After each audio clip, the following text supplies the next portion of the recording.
I still remember how the cheers from the crowd felt warm on my skin, like sunlight after months of rain. For a moment, I thought the day would finally be about me, my work, my sacrifices, my late nights studying while everyone else slept. But the second my mother pulled me behind the auditorium, that brief glow faded like it had never existed. Her voice was soft, almost sweet, but the words were sharp enough to cut. She told me I would be paying for Jade's tuition, that I owed it to the family, and that if I refused, I could pack my things and get out. She didn't even look at my cap or my gown. She didn't see the woman who fought her way through every obstacle. She only saw someone she could control. I felt frozen, standing there with the noise of celebration behind me and the reality of my life closing in. But what she didn't know was that I already had a piece of information she never intended for me to hear. Earlier that morning, I had stopped by my grandmother Eleanor's house just to calm my nerves. I was sitting in the hallway tying my shoes when I heard my mother's voice through the half-closed bedroom door. She was talking fast, excited, more excited than I had ever heard her when it came to anything I did. She told a real estate agent she would sell Grandma's house the moment she died, claiming the money would go toward a trust for Jade. She said I was resourceful enough to survive without help, like my independence was an inconvenience she needed to eliminate. Hearing that felt like someone had knocked the air out of me. It wasn't just jealousy or favoritism. It was a plan, a future she imagined where I didn't exist in her life at all, except maybe as a distant reminder of a past she didn't want. I stayed silent, walked back out of the house, and tried to focus on the day ahead. But her words stayed with me, echoing in my head until the moment she cornered me after the ceremony. Standing there in my graduation robe, I felt something inside me snap, not in anger, but in clarity. I realized I had spent years trying to win even the smallest bit of affection or approval from someone who only saw me as a tool. Someone who treated Jade like royalty and me like a shadow. Someone who wanted everything I earned, but never wanted me. I didn't argue with her. I didn't cry. I didn't beg. I simply nodded, walked away from the school, and went straight back to Grandma Eleanor's house. The only place where I ever felt safe. When she opened the door and saw my face, she didn't ask what happened. She just held me until I stopped shaking. I didn't know it then, but the choice I made in that moment would change everything. My mother thought she could use fear to trap me. Instead, she pushed me toward the one person who had been waiting for the right time to protect me in a way no one else ever had. When my father Asher passed away, everything in my life shifted. The house that once felt full of warmth suddenly became unfamiliar. The quiet after his funeral wasn't just the silence of grief. It was the silence of being pushed aside. Not long after, my mother Diana remarried Richard. He was always polite, always smiling, but his presence changed the atmosphere in a way I didn't understand at first. His daughter Jade moved in soon after, and from the moment she arrived, it was clear who would be placed at the center of this new family. Jade didn't have to try to win attention. It was handed to her, like a gift she was entitled to. If she painted something simple, Diana displayed it like it belonged in a gallery. Meanwhile, achievements I worked hard for barely earned a nod. I had loved track since 5th grade, and every medal meant hours of practice. But when I brought one home, Diana glanced at it for a second before telling me to hang it in my room, if it made me happy. No excitement, no pride. Just a reminder that nothing I did would ever shine brighter than Jade. Then came the subtle shifts.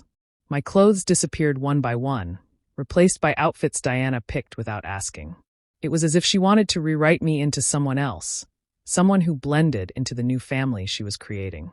I didn't mind being a tomboy, but suddenly it felt like a problem. She insisted I needed to dress more like a young lady, while Jade was free to do as she pleased. My preferences became arguments. Jade's preferences became rules. Meals at the table were even more telling. Richard always asked Jade about her day, her art, her friends. When he asked me anything, it sounded like an obligation. If I tried to talk about school or the things I loved, the conversation drifted back to Jade within seconds. It wasn't loud or dramatic, but it was clear. I was an extra in my own home. Birthdays, school events, and holidays followed the same pattern. Jade got new decorations, long speeches, and photos posted everywhere. I got quick dinners and a small cake from the grocery store. Diana always had an excuse. She was busy, she forgot, she thought I wouldn't mind. But after a while, the excuses felt like choices. I learned to stay quiet to avoid conflict. I spent more time studying just to stay out of the way. I helped around the house without being asked because I didn't want to give anyone a reason to say I was difficult. The more I tried to fit in, the more obvious it became that I was simply being tolerated. Looking back, the favoritism wasn't something hidden. It was practiced openly, like it was normal. Jade was treated like the heart of the family, and I was treated like a reminder of a life Diana wished she could leave behind. It didn't matter how hard I tried or how much I achieved. The roles were already assigned. I didn't fully understand the harm back then. I just knew I always felt slightly out of place, like I was living in someone else's story. But every quiet dismissal, every ignored effort, every comparison laid the groundwork for the day when everything finally fell apart. Life in that house felt like walking through a minefield. Nothing exploded loudly, but everything chipped away at me little by little. Jade had a way of causing trouble that always ended with me being blamed, no matter how clear the situation seemed. She called them jokes, but they never felt funny. She would accidentally spill water on my assignments the night before they were due, then shrug as if it didn't matter. When I confronted her, she would put on a soft voice and act confused, and suddenly I became the one who needed to calm down. There was a day when I came home from school excited because I finally had enough money saved to submit my college applications. I had worked extra shifts after class, barely sleeping some nights. I kept the money in an envelope hidden in my desk drawer. The next morning, it was gone. I knew exactly who had taken it, but when I told Diana, she looked at Jade with immediate sympathy. Jade claimed she had never seen it, and Diana dismissed the entire situation as me misplacing things again. I had to start saving from scratch, while Jade sat on the couch painting like nothing had happened. Anytime I tried to speak up, Diana told me to let it go. She said Jade was sensitive and that upsetting her created unnecessary tension in the house. Richard stayed quiet most of the time, but when he did speak, he sided with Diana without question. It was easier for them to keep the peace by ignoring my concerns. I slowly understood that fairness would never be part of this family. Because of that, I tried to make myself as small as possible. I stopped reacting to Jade's comments, stopped expecting anyone to listen, and spent most of my free time away from the main rooms. I did homework in my bedroom, ate quickly, and kept my things locked away. I saved every bit of money I could, not because I had a plan yet, but because something inside me whispered that one day I would need it. The only place I felt normal was at my grandmother Eleanor's house. Her kitchen always smelled like tea and something warm baking in the oven. She didn't ask intrusive questions or make comparisons. She simply listened. Sometimes we didn't talk at all. She would read while I sat beside her doing homework, and that quiet company felt more comforting than anything I had at home.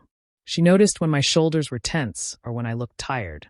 She would place a plate of food in front of me without asking if I had eaten. She didn't treat my feelings like complications. She treated them like something worth understanding. Being around her reminded me that kindness didn't have to be earned. It could simply be given. As time passed, her house became my escape. Each visit helped me breathe again, even if it was only for a few hours.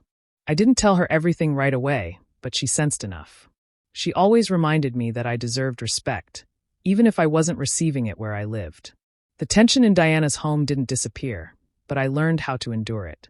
I learned how to watch, stay patient, and keep my plans to myself. I didn't know it then, but every moment in that house, every ignored plea, every dismissal, was slowly building the strength I would need later, when everything finally reached its breaking point. The morning of my graduation should have felt exciting, but instead it felt heavy. I woke up with a knot in my stomach, unsure why the day felt wrong. I tried to push the feeling aside and focus on getting ready, but the tension kept building. Before heading to the ceremony, I decided to stop by Grandma Eleanor's house. Being around her always helped me settle my thoughts, and I needed even a few minutes of calm before facing everything waiting at home.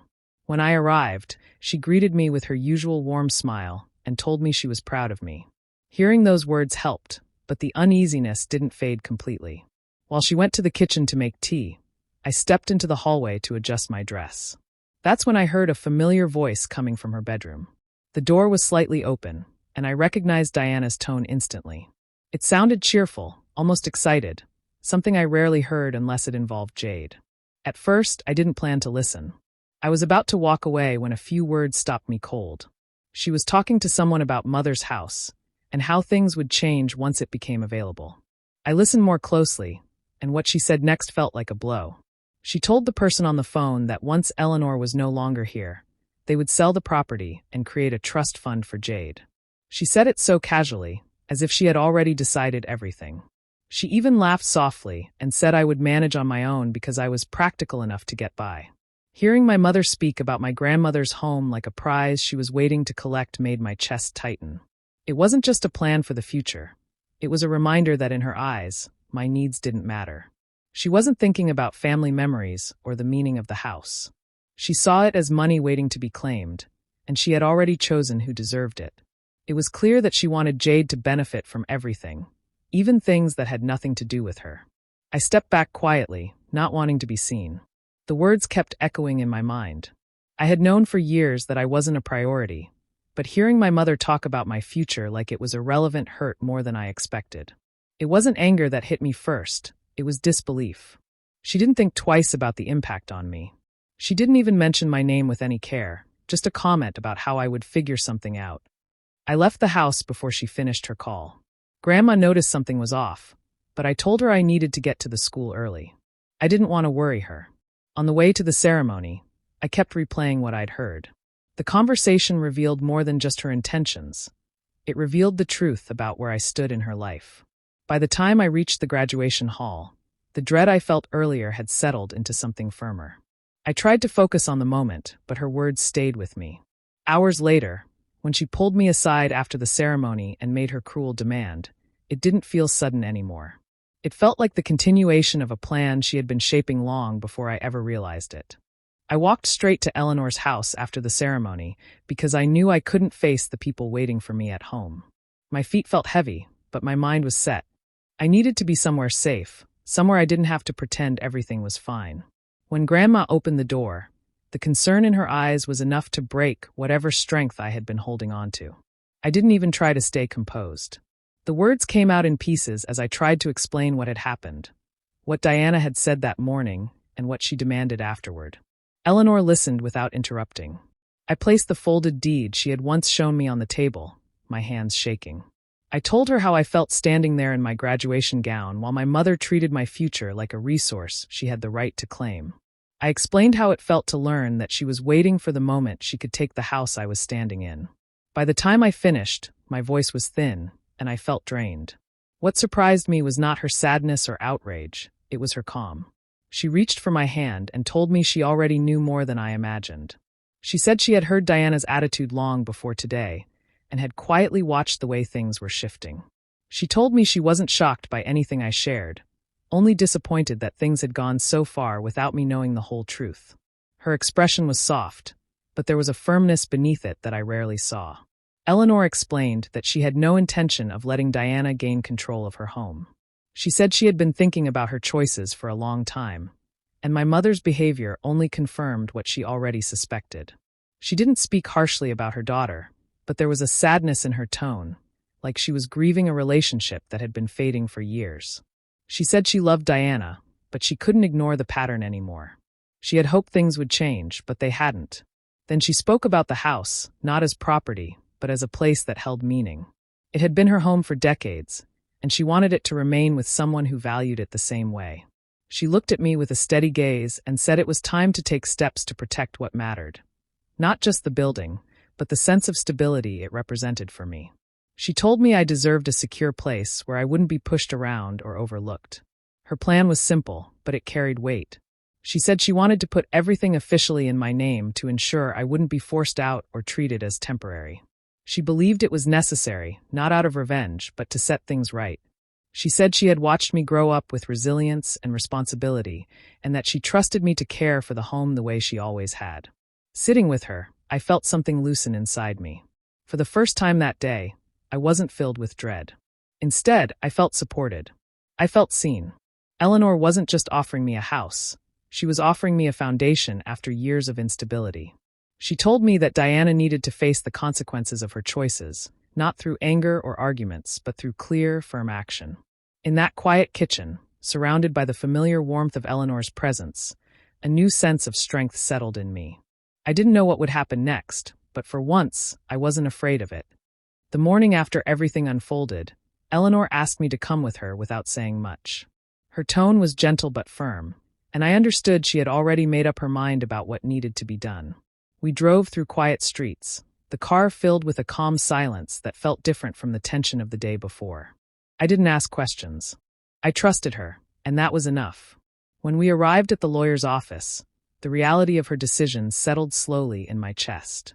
The building was plain, the kind of place you pass every day without noticing. Inside, everything felt still, the soft hum of the lights, the faint clicking of keyboards, the low voices behind closed doors. It wasn't dramatic or emotional. It was steady, practical, and final. We sat at a long wooden table while the lawyer prepared the documents. Eleanor spoke clearly about what she wanted. There was no hesitation, no confusion. She stated her wishes as if she had rehearsed them for years. She explained that the house should be placed under my name immediately. Not later, not eventually, now. The lawyer nodded as he wrote, treating the request like any other task, but to me it felt like my entire world was shifting. When the papers were ready, Eleanor reviewed each page with careful eyes. She wasn't rushed. She made sure every detail was correct before signing. Watching her do that made me understand how serious she was. This wasn't something she felt pressured into. It was her choice, her judgment, and her trust. Then it was my turn to sign. My hands were slightly unsteady, but I managed. Seeing my name on the deed felt unreal, like I had stepped into a different version of my life. One where I finally had something stable that couldn't be taken from me. Not by Diana, not by anyone. After the deed transfer, the lawyer brought out another stack of documents. This time, it was Eleanor's will. She didn't pause before explaining her intentions. She stated that her entire estate, small but meaningful, should go to me. She made it clear that Diana was not to receive anything. There was no bitterness in her voice, just a quiet acceptance that this was the right decision for her. Eleanor later told me her choice wasn't about punishing anyone. She said she simply wanted her belongings to go to someone who respected what they stood for. She had seen how much I appreciated every small thing she did, how I cared about the home and the memories it held. She wanted everything she built to continue with someone who would treat it with care. When we left the office, she looked relieved, as if a burden she had carried alone for too long had finally been lifted.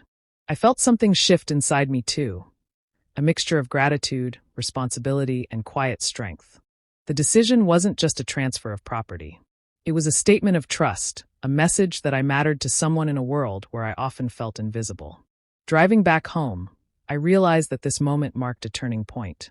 Not loud or explosive, but steady and meaningful. Eleanor had given me more than a house. She had given me a place in the world that no one could push me out of again.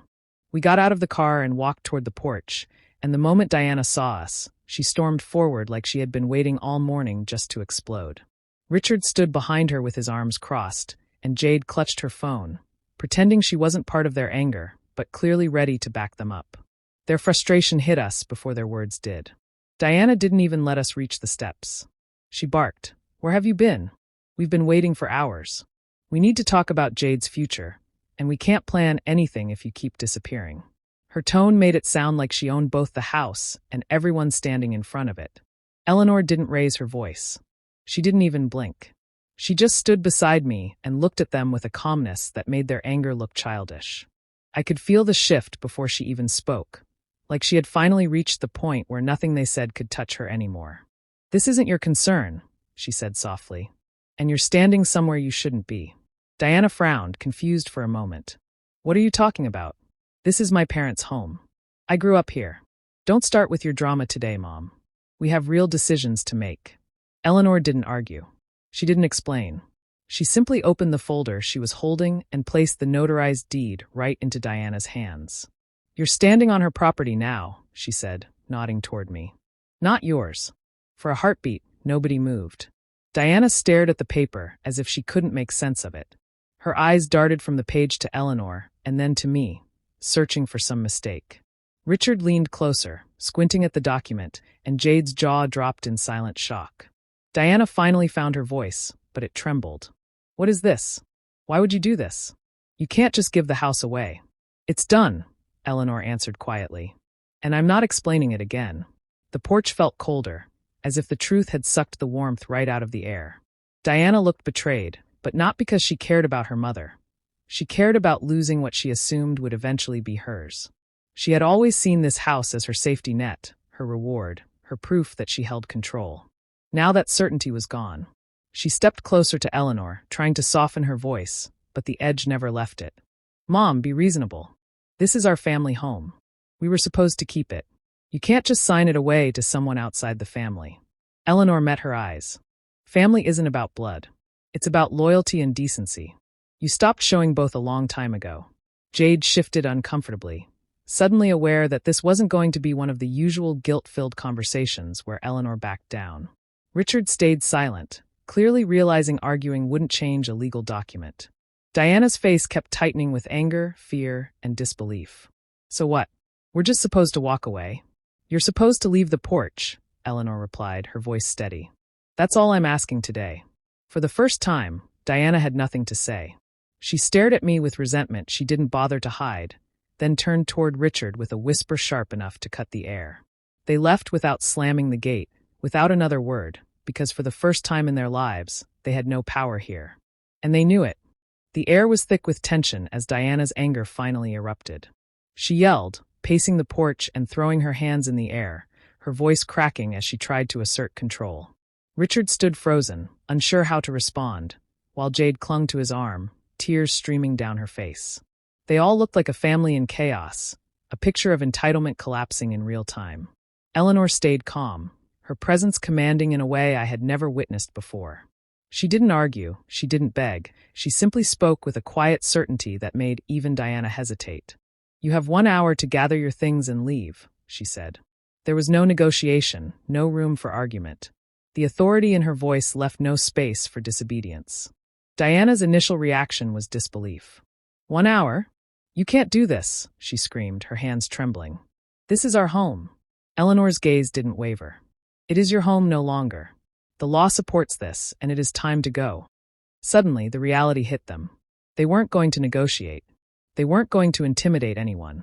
Everything they had counted on, control, manipulation, privilege, was gone in an instant. They rushed to the house, grabbing boxes, suitcases, and anything they could carry. Richard helped Jade with her belongings, though his face betrayed frustration and embarrassment. Diana threw clothes into a bag with a flurry of motion, muttering threats I couldn't fully hear. Each second that passed emphasized the shift in power, the sudden reversal of roles that had always favored them. I watched silently, feeling a strange mixture of relief and disbelief. The people who had belittled me for years were now leaving under strict instructions, scrambling to preserve what they could. It was surreal to see them reduced to this, forced to rely on rented cars and hasty packing to move their privileged lives out. Jade sobbed, clutching a sketchbook to her chest. I knew this was not just about a house for her. It was about the image of control she had believed she held over me. And now it was crumbling in front of her eyes. Diana's screams became higher-pitched, edged with panic and anger, but they only highlighted the finality of what Eleanor had done. When they finally stepped outside with all their bags and piled into the SUV, the silence left behind was overwhelming. The echo of the closing car door sounded like the end of a chapter one had long awaited. The house felt different, calmer, lighter. I could breathe again. Eleanor and I stood on the porch, taking it in. It wasn't about revenge or cruelty. It was about justice and safety, about taking back what had always been ours. I felt a quiet strength settle inside me, knowing that for the first time, I was standing in a space I could call truly my own, free from fear and manipulation. The eviction was swift, efficient, and irrevocable. And in that stillness afterward, I understood that the life we were building wasn't just protected by law. It was protected by resolve, courage, and the refusal to be treated as less than we deserved. The house felt different the moment I stepped inside alone. Each room carried a stillness I had never known, a calm that didn't demand I shrink, hide, or apologize for existing. I moved slowly, letting my fingers brush over the walls, the furniture, the windows that let in soft, warm light. It wasn't the kind of happiness I had imagined before. It was quieter, sharper, and more real. This was the first time I could simply breathe without tension pressing on my chest. Grandma Eleanor was already in the kitchen, her hands busy with a kettle. The sound of water heating and the faint clink of cups filled the space with comfort. I didn't say much. I didn't have to. We didn't need words to understand the significance of the moment. She poured the tea and handed me a cup, her eyes warm but steady, a silent acknowledgement of the years I had endured. Sitting there together, I realized this was more than just a house. It was a sanctuary, a place where I was seen, respected, and safe. I thought about everything that had led to this moment. The constant dismissals, the small betrayals that added up over the years, and the days I had felt invisible in my own home. None of it disappeared, but for the first time, I didn't feel trapped by it.